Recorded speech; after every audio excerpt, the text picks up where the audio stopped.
Hello everyone, welcome to day 2 of part 2. That takes a lot of effort to say, doesn't it?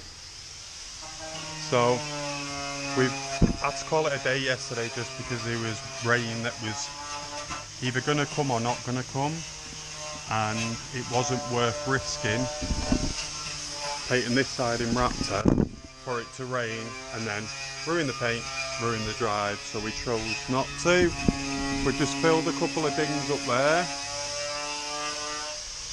Obviously it's all going to be getting raptured anyway, so it will take away quite a lot of it. This side is done. We've got a bit of fluff going on it now, but that will get blown off in a second.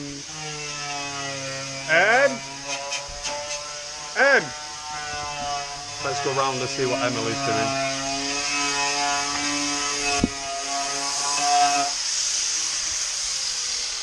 So as you can see, Emily's taking a wire wheel to the rear. We've took all the rear bumpers off. It's the only thing she can be trusted to do. But we took all the rear bumpers off. Emily's taped up the whole van. She's taped up the roof of the van. So we've taped up the max air fan. So we've taped up the max air fan, and we've also taped up the MPK skylight. So we're just going to get this done. We're not doing the whole of the rear of the van today, we're just getting the lower bit of the Raptor done, so then we can put the bumpers back on and it can be drivable again. So Emily's just removing all the silicone. Why there was silicone everywhere, I do not know, but this side's completely sanded on the roof. I've just got to finish the other side. Once we've done that, we're going to spray the bed liner, the Raptor bed liner on this side. We're going to spray the back, we're going to spray the lower half of the rear of the doors, and we're going to spray the sides of the roof, not the top of the roof. That needs jet washing.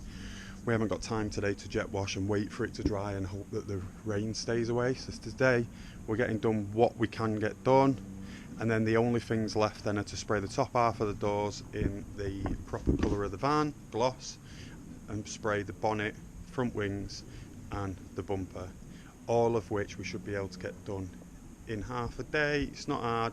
The reason why we've not run ahead to go and do the gloss is purely because the clear coat takes a couple of hours to dry. So once you've done the clear coat, you can't sand, you can't breathe on it, you can't even look at it because you'll get flies and all sorts.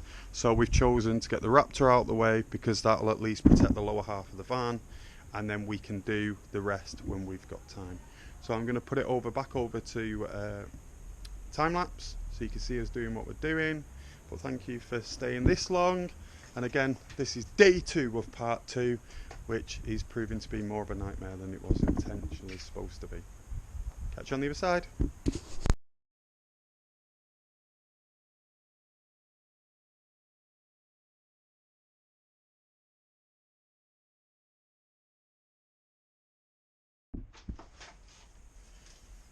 So as we had to stop yesterday, all the prep's done now, ready to do the Raptor.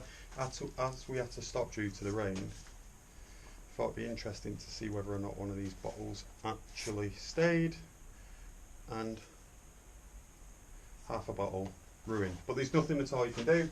That is why Raptor, or UPO should we say, says only mix 1 bottle at a time, because that hardener goes off regardless of it being atomised by the gun.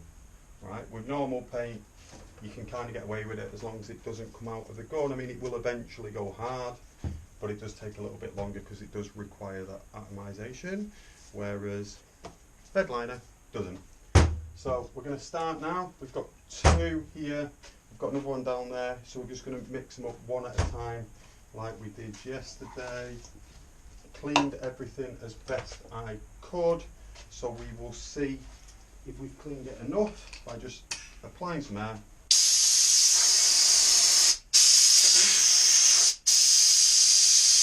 A little trick with these guns as well, when you have to set the pressure to like 3.1 bar, don't do what I did yesterday, which was didn't realise it doesn't have a half press. So if you go to a normal paint gun like this Tint-able FLG, which is sick by the way, one of the cheapest best guns you can buy, half press is just air, and then a full press, it opens up the fluid tip, whereas on this, it doesn't have that. So as soon as you press the trigger, it supplies fluid, because it's obviously done by suction, as opposed to that being gravity fed, so the needle moves backward and forward. So yeah, don't do that mistake, and you won't have a smooth area on your van while you're trying to adjust the temperature, the pressure. So now what we're going to do, we're going to open up one of these, same as we did yesterday. It's all quite self-explanatory. Fill up to that line.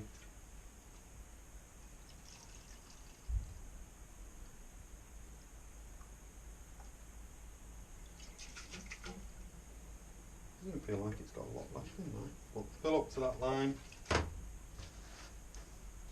Throw that bad boy in there.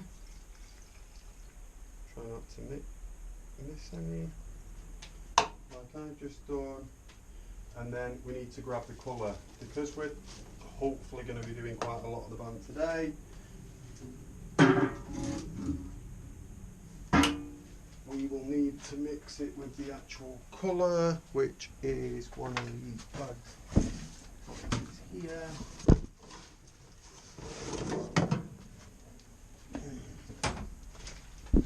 Excuse me.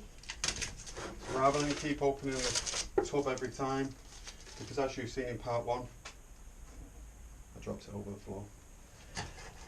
Excuse me again. And that is Emily sneezing. Whenever you take the lids off, try to lift them up and move them away before you turn them over. The reason for that is there's always dust and crap on there, and the last thing you want to do is get it into the gun. Even though it's a textured finish, you might end up clogging up the gun, and this stuff isn't actually that easy to clean up.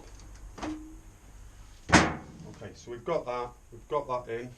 Now what we're going to do is we're just going to pour it up to the top of the line. Try to anyway.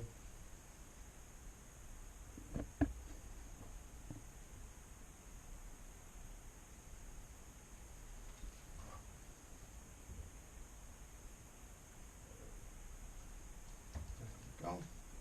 And then we put the lid on. And then we do another shaky. Today I'm not going to be doing the shaky because I did it yesterday and proved that I wasn't very good at it. So today Emily's going to be showing us her skills. Once I clean the bottle, it's got a little bit harder on it.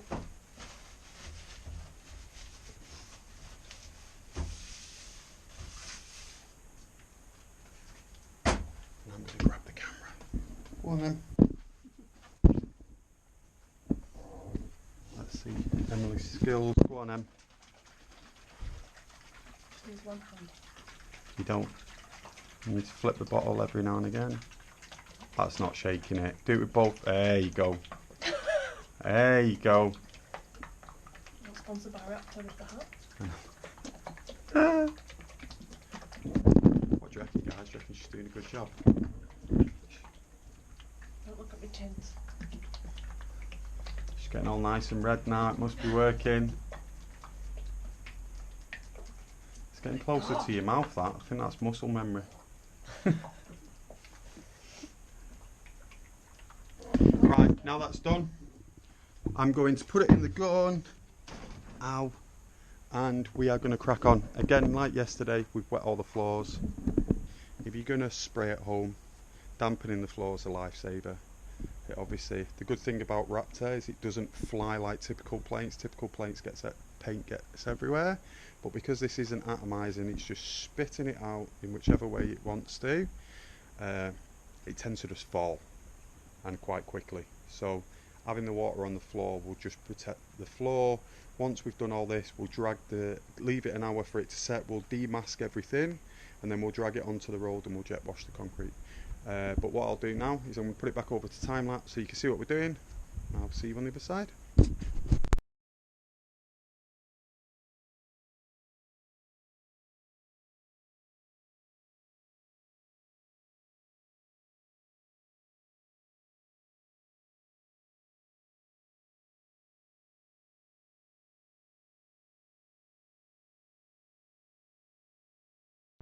Okay, so that's it for part 2 and day 2 of the transit build.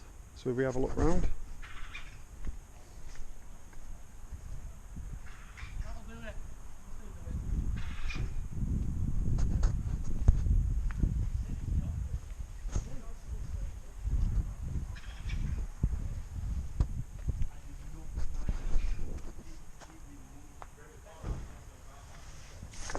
So there's a couple of bits that still need to be done. This section down here hasn't been done purely because I found a couple of holes. So there's one there somewhere. But because I'm having to redo the steps on both sides anyway, I'm going to wait until we've welded in the new steps, and then I'm going to Raptor the bottom here, block off the inside because the floor's in pretty good nick, and then paint all the inside in Raptor as well, just to protect it in case of any future leaks. But that will probably be in a different video, because in this video, in the next part 3, sorry, it's going to be the front and then the rear. But yeah, super impressed. It looks really good. Like and subscribe, let me know your thoughts, and yeah, thank you for watching the video. Cheers guys.